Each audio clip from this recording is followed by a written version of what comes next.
1500, 1200, 1300, 1100 बोलते हैं।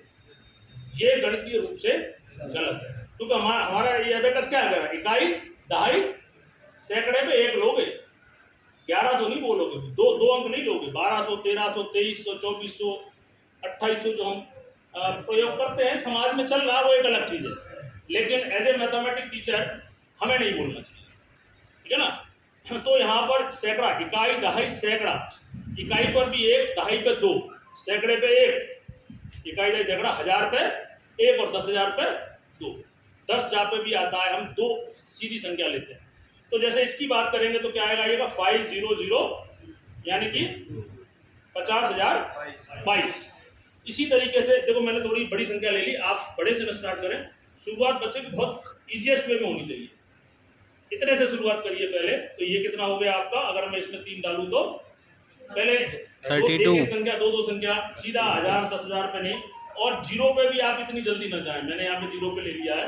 पहले बच्चे के कॉन्सेप्ट क्लियर हो जाए, एक एक स्टेप। देखिए, अगर पहली बार ही आपने सिखा और उसका कॉन्सेप्ट गड़बड़ा गया तो अरे आप और अपने पर एक्सपेरिमेंट करके देखिए ना। जब मैथ्स की एक्सरसाइज हम करते थे, धड़ाधड़ क्वेश्चन आते जाते थे, चाहे फिर 12 बजे तो भी अच्छा लगता था, और जैसे ही एक क्वेश्चन अटक गया वहीं से लगता था कि अब, और वहां पे किताब बंद करने का मन होता था। ये मैथ्स की एक नेचुरल, क्या कह सकते हो उसको, प्रॉपर्टी है कि मैथ्स के अंदर जब तक समझ में आता है तब तक बहुत अच्छा लगता है, और जैसे ही उसमें सवाल गड़बड़ होने लगते हैं तो कहीं ना कहीं हमें उसमें थोड़ा सा बुरा लगता है। तो बच्चों को भी आपको एनर्जी देनी है। हम टीचर्स का काम क्या है, बच्चे को एनर्जेटिक बनाना। छोटी संख्याओं से वो परिचित है, पहले इकाई, दहाई में थोड़ा सा प्रैक्टिस कराइए, 5-6 संख्या, मतलब 8-10 संख्याएं बनवाइए, और लगता है कि मेरा बच्चा दहाई का ज्ञान जानता है। फिर आप सैकड़ा पे चलिए, तो ये इकाई, दहाई, सैकड़ा, बच्चा बोलेगा, पहले लिखवाइए उसे 1, 3 और 2, 123। फिर धीरे धीरे आप 1000, और आप पर्याप्त मात्रा में उसको संख्याएं दीजिए, और यह सुनिश्चित हो जाइए कि मेरा बच्चा सैकड़ा तक जान गया है, तब उसको फिर आगे जाइए। फिर धीरे धीरे जीरो वाला कॉन्सेप्ट। अगर पहले ज्यादातर आप भी सब समझते हैं जीरो में बच्चे गलती करेगा, भाई सामान्य संख्या की तुलना में जीरो वाली संख्याओं में गलतियां होती हैं, आप और हमसे भी हो जाती कई बार जल्दबाजी। तो बच्चे को भी आप उसमें जीरो वाली लास्ट। अब यहाँ पे हमने यह पाया कि बच्चे का ज्ञान पूर्ण संख्याओं में काफी अच्छा हो चुका है। अब हम चलते हैं दशमलव संख्या पर। दशमलव संख्याओं का, अच्छा आप देखिए, इससे छोटी छोटी संक्रियाएं भी करा सकते हैं।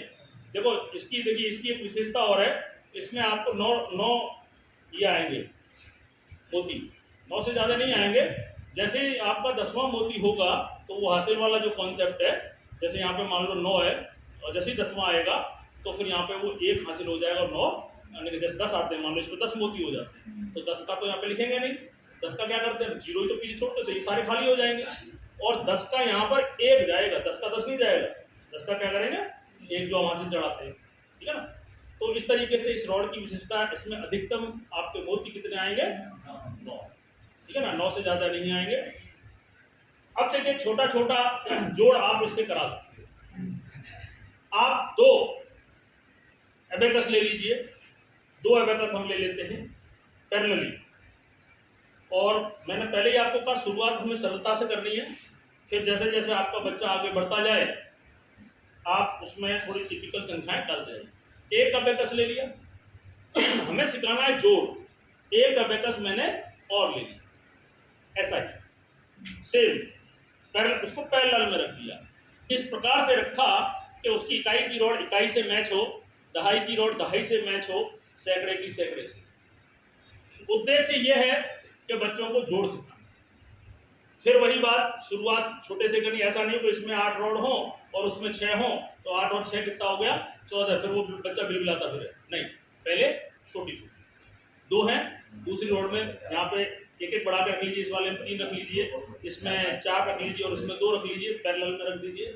और हमें कहना है कि बच्चों, पहले तो ये संख्या लिखवा लीजिए, बच्चे से संख्या लिखवा लीजिए, दूसरे एबेकस में है वो संख्याएं लिखवा लीजिए, क्योंकि बच्चा आपकी संख्याओं को जानता है। उस संख्याओं को मैनुअली उसकी कॉपी को उसको कहिए कि करिए, जोड़ तो वो कर ही लेगा, 6, 7, 8 का है बच्चा, जोड़ कर लेगा। अब आपको उस बच्चे को केवल इस इंस्ट्रूमेंट का प्रयोग उस जोड़ को रोचकता देना, उस जोड़ में इंटरेस्ट पैदा करने के लिए आपको इस इंस्ट्रूमेंट का प्रयोग करना है। मैथमेटिकल किट का उद्देश्य क्या है? केवल और